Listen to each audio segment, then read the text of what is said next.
Red Dead Redemption бұл жай ғана ойын емес. Таң қалдыратын сандық көріністерді көрсетеді. Және бәрінен бұрын теңдесі жоқ батыру сезімін береді. Үлкен және егжей-тегжейлі әлемге кітаптарды, фильмдерде бере алмайды. Мұнда ойыншылар жай сырттан қарап қалмайды, ал оның бір бөлігі болады. Rockstar Games авторлары соншалықты ұқыпты, жабайы батыстың атмосферасын қайта құрды. Бұл тіпті 2,5 жыл өткеннен кейін басқа ойындарда мен ешқашан ашық әлемді көрген емеспін. Red Dead Redemption'ге кем дегенде жақынырақ. 2018 жылы ойын мені керемет таң қалдырды.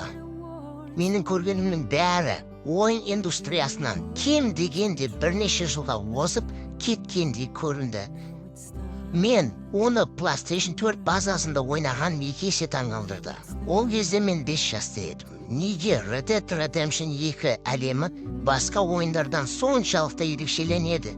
Және неге ол мені сонша таң қалдырды? Менің ойымша ең маңызды орыннан және оларды NFC-лерден бастайық. Red Dead Redemption 2 әлемі жалған атаулары бар 5 штатқа бөлінеді. Техас олардың артында жасырын жатыр деп ойлаймын. Және Нью-Мексико, Луизиана, Арканзас және Колорадо болуы мүмкін. Олардың әрқайсысының өз капиталы бар. Ойында қалалар көп емес, бірақ олардың әрқайсысының өз бет-бейнесі бар. Және терең жеке атмосфера. Сонымен Валентайн типтік ізбатыс қаласы. Мұнда саудагерлер, малшылары, ковбойлары, ойыншылар, қарақшылары және жезөкшелер мал аукциондарына келеді. Барлығының мақсаты бір қосымша ақша табу және уақытты қызықты өткізу. Роудс бір қарағанда тыныш және құрметті болып көрінетін оңтүстік қала, бірақ іс жүзіне екі ықпалды отырғызушылардың отбасы арасындағы бітпес күресті жасырады. Тағы бір шағын қала Строббери соңғы кезге тиген ағаш өңдеушілер тыныш және бейбіт өмір сүріп жұмыс істеді. Бұл бейбіт идеяның соңын қаланы бай туристерді тартатын мәдени орталыққа айналдыруға бел байлаған жаңа әкім. Шығыста орналасқан Аннесберг кеншілігі қаласы 100 жылға жуық уақыт бойы Ланнахаси өзенінің бойындағы қалаларға көмір жөнелтіп келеді. Бұл қаланың тұрғындары ауыр жұмыс жағдайында тап болып, кеншілер отбасыларына тиын тауып жатқанда жер астында өледі. Беріктен Афанның оңтүстігіне ескі Лас және тозған Ван Хорн қаласы, заң қызметкерлері бақылайтын порт қаласы. Сондықтан негізінен қылмыскерлер мен заңсыз саудагерлер тұрады. Заң қызметшілері сирек кездесетін тағы бір жер Лакрас батпақтарындағы шағын елді мекен. Жергілікті тұрғындар негізінен балық аулау арқылы табыс табады және көбінесе өзін-өзін қамтамасыз етеді. Олар қонақтарын сирек кездестіреді, бірақ мұндай мүмкіндік болса, олар бас тартпайды. Қауіпті батпақты жерлерде жол серік ретінде әрекет етеді. Ойын әрекеті 1899 жылы өліп бара жатқан жабайы батыстың орнын өркениетпен индустрияландыру дәуірі басып, Америка құрама штаттарына ауыл шаруашылық елінен озық өнеркәсіптік державаға айналдырған кезде басталады. Бұл өзгерістердің бейнесі ірі өнеркәсіптік қала Сен-Дене болып табылады. Ойынның басқа жерлеріне өте қатты қайшы келеді. Түтін мұржаларын шығаратын ірі зауыттар, арбалар тізбегінде жүретін трамвайлар, қымбат зәулім үйлердің тез өсіп келе жатқан аймақтары, шулы көшелер жарықтырылған және электрмен жабдықталған шамдар және өкілдермен толтырылған әртүрлі халықтар мен мәдениеттер.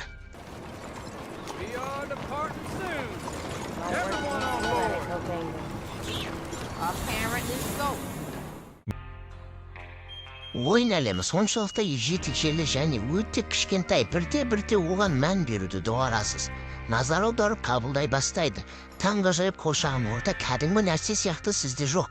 Ашық жерлерде мекендеген тұрғындар екенін байқайсыз. Цифрлық жабайы батыс оңай емес. Ойын құшақтары бос жүр. Алдын артында Олардың әрқайсысының өзіндік топ нұсқасы бар. Мұнда белсенді және нақты күнделікті тәртіп. Мысалы, Валентинге келген кездейсоқ жұмысшы таңертең оянып, отын жарады. Ферма дүлей балта қайрайды. Оттың жанында дем алады, содан кейін баяу барады. Және атқораға жұмысқа кетеді. Онда 7-ден 14-ке дейін атқорада жұмыс істейді. 14:00 сумен шөп тасып әлек болады. Түскі ас 2-ден 3-ке дейін. Ыдыс аяқты жуады, оттың жанында біраз дем алады, темекі шегіп қайта оралады. Егер оның жұмысы жаңбырдың басталуымен үзілсе, оны шатырдың астында күтеді. Кешкі сағат 8-де жұмысты аяқтағаннан кейін ол жергілікті салонға барады. Ол жерде ішіп, достарымен сөйлеседі. Үйіне оралып гармонияда ойнайды. Аздап оттың жанында осыдан кейін төсекке жатады. Және бұл кездейсоқ бір ғана ойында көптеген әсер етудің күнделікті тәртібін көрсетеді. Көптеген мысалдар бар. Мұнда нәтижелерін байқауын мүмкіндігіңіз қосыңыз. Олардың кейбіреулерінің жұмысынан сондықтан бұрын бос жерлерде жаңа үйлер өсіп, сонымен бірге ғимараттардың бірін бөлігі адамдар тастап апатты жағдайға ұшырайды. Жаңа жолдарды төсеу есебінен темір жолдың ұзындығы ұлғаяды. Ағаш өңдеушілер шынымен ағаштарды кеседі. Өздерінің арттарына шығынғы тамырлар мен тағы да басқа әсерді қалдырады. Сюжетте ілгерілікті келе жатқан ойыншы өз істерінің жемісін айналасындағы әлемді қалай өзгертетінін көре алады.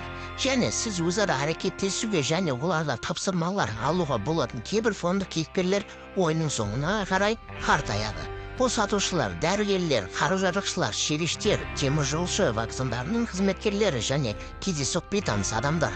Кез келген нәпсімен бірнеше сөз тіркестеріне алмаса аласыз. Бірақ абай болыңыз, өйткені сіздің мәлімдеріңіз ұрыс-керіске айналуы ықтимал, жанжал тудыруы мүмкін. Егер сіздің киіміңіз қанға немесе кірге боялған болса, немесе мысал ұсқынсыз ұзын сақалыңыз болса, NFC де бұған жауап береді. Қолыңызда қару мен қалан арыла қауіпті, бұл жағымсыз реакция тудыруы мүмкін. NFC сізге қарсы қондырғылардан қаруды шығаруға және қолдануға дейін дайын. Және түнде қалада шу шығаруды шешсеңіз, тұрғындар сенің аузыңды жап, ұйықтауымызға кедергі болма деп балағаттап айқайлай бастайды.